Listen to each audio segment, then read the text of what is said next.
Good evening, ladies and gentlemen. Welcome to another exciting episode of the Paul Brown Show.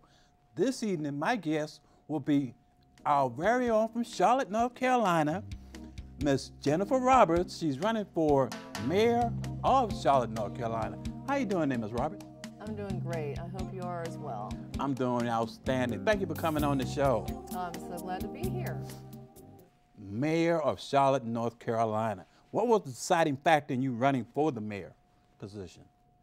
Well, you know, Paul, I grew up in Charlotte, and my husband and I are raising our children here in Charlotte, and we love the city.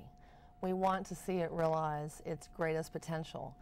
And, you know, about a year ago, when the need arose for an interim mayor, I heard from a lot of people in the community. I got phone calls, I got emails. People reached out to me and said, will you please consider running for this office? And I think that people were searching for transparency. They were searching for a community spirit, for someone who could collaborate, bring people together, focusing on teamwork and transparency.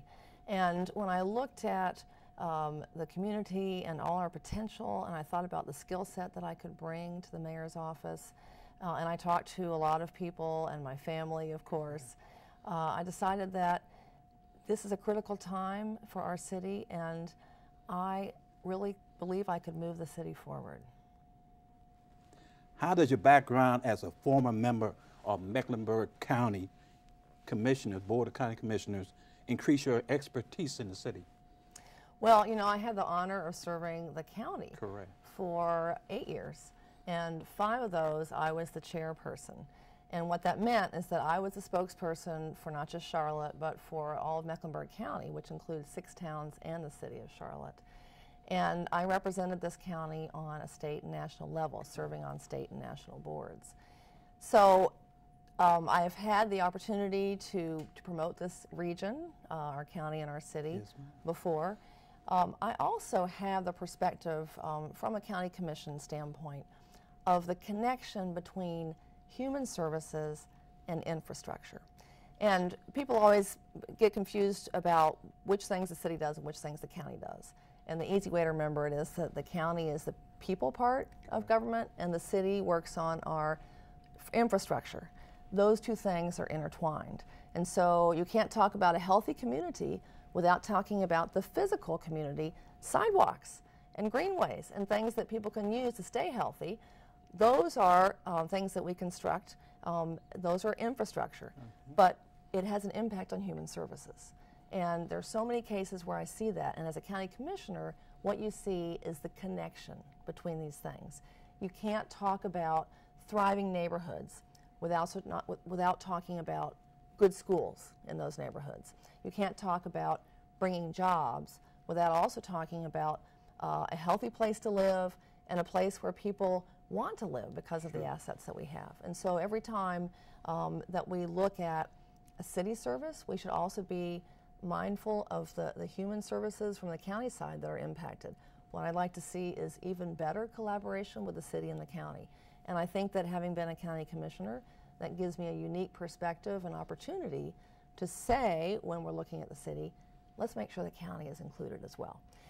Now, they're doing that pretty well right now, but everything can be better, and that perspective would help make that an even tighter relationship. I know as a member of the board, you did an outstanding job, and I just want to applaud you for all the work that you did for the community. Well, thanks, Paul. You know, one thing I found, whenever we had a challenge at the county level, when we reached out into the community, when we brought citizens to the table and we asked regular folk to have input and to help us get through a difficult time, we got better results. We have tremendous energy, innovation, and concern and care in our community, compassion. Cool. We were able to unlock that through several citizen processes. We did a master plan for Park and Recreation, where we went out into the community and said, what is the thing you love the most about your park system? And so now we have a master plan where we're going to actually try to meet those needs and goals of the people who live here. You know, what a great idea. When we had a library challenge with our budget, we got so many community volunteers that we were able to keep the libraries open longer, almost doubling the number of hours that we thought we could keep it open. That was totally through volunteers and community input and community contribution. That's what makes me excited about serving again, is really accelerating that connection, that inclusion of the citizen's voice, and reaching into every corner of our city to do that. Because we have a very diverse city. We have diverse neighborhoods, we have diverse people, we have different ethnic backgrounds, different languages spoken, and all of those things contribute to making us a great city. Explain the importance of the international community and your expertise in this area. Well, my expertise is pretty unique. I actually served our country as a diplomat. Correct. And I worked in the Foreign Service for 2 tours, almost 4 years. That expertise keeps me connected to the international community. I have friends still in the Foreign Service. I'm in touch with them in Washington as well. It also helps me understand the importance of things like honorary consuls. Charlotte has many honorary consuls. They help connect us to the specific country to which they are assigned. And those connections are not just import-export, job growth and job creation, but they're also personal connections. So we have educational exchange programs with a number of cities all over the world. So our students are learning Chinese and German and French and Spanish, not just here, but through exchanges with other countries. Correct. That is all through those connections on a diplomatic level, on a personal level, on an educational level. So we also can work with our community here, which is increasingly diverse. About 18% of our population were born in a foreign country. Oh, okay. Yes, which is really interesting. And those connections are not just great for education and cultural awareness and all the great things that come with that, but they're also great for growing business.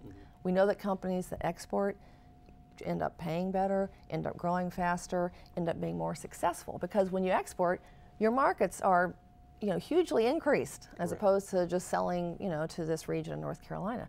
And even small companies can export. So I look forward to building on that international expertise, on building on the vibrant communities that we have here now, and helping them be even more successful, connecting with our residents and connecting with the rest of the world.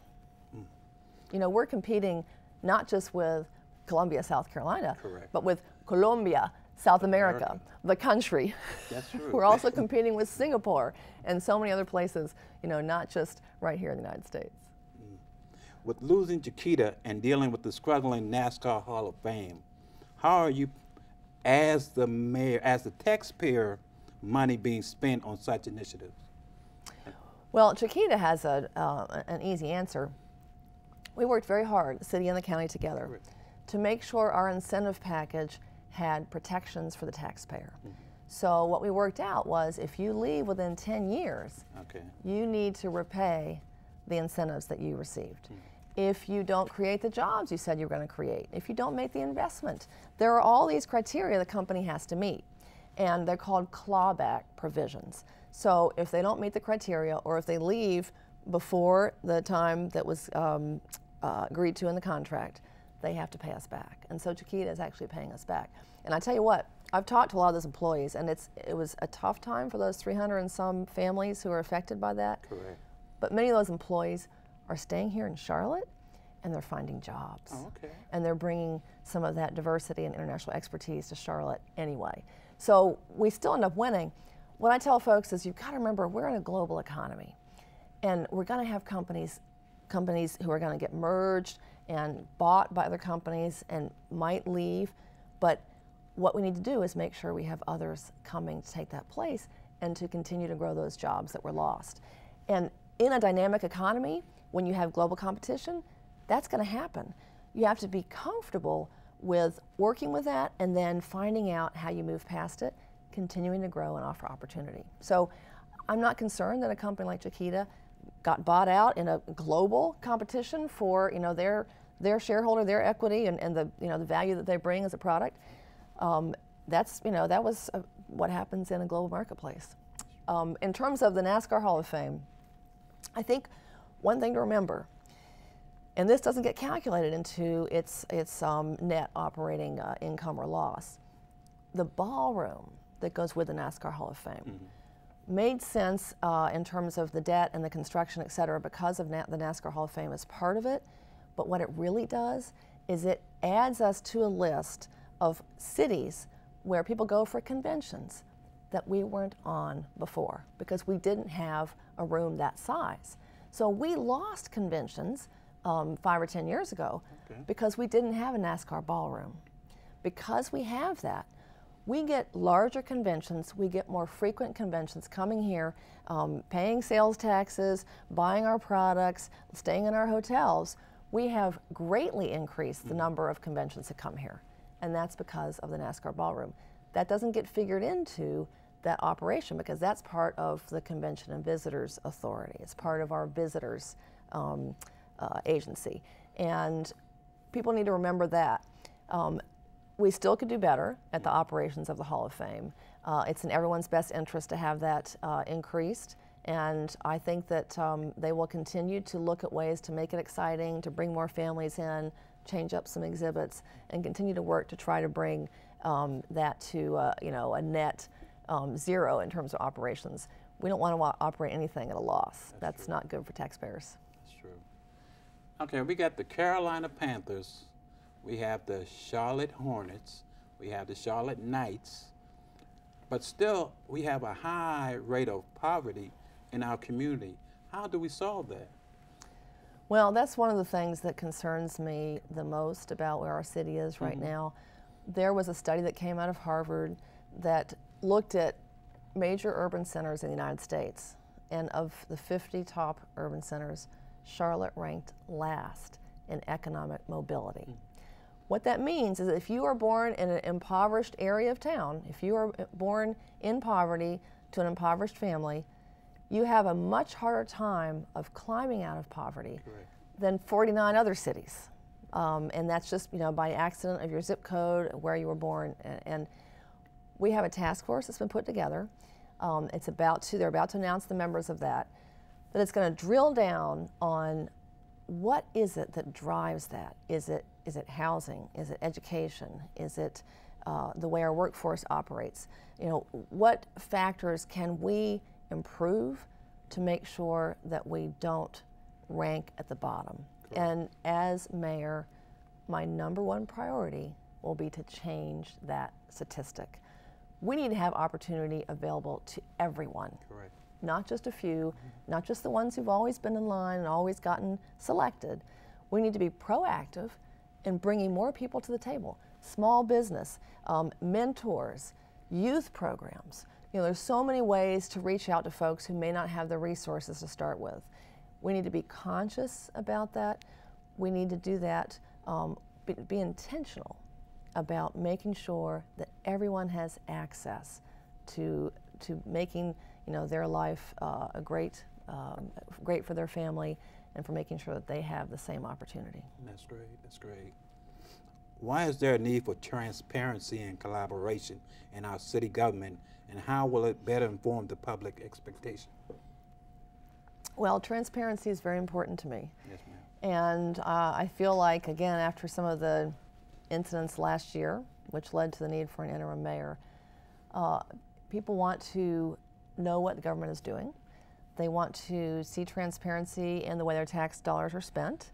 They want to have access to their elected officials. We are the representatives of the people. We are the people's voice. We are the connection between the professional staff and all that they do to make our city and our county run, and the residents who use the services, who have the needs, who live in this space, and who can give us that feedback and input to make things even better. And so I think that transparency is key to restoring trust.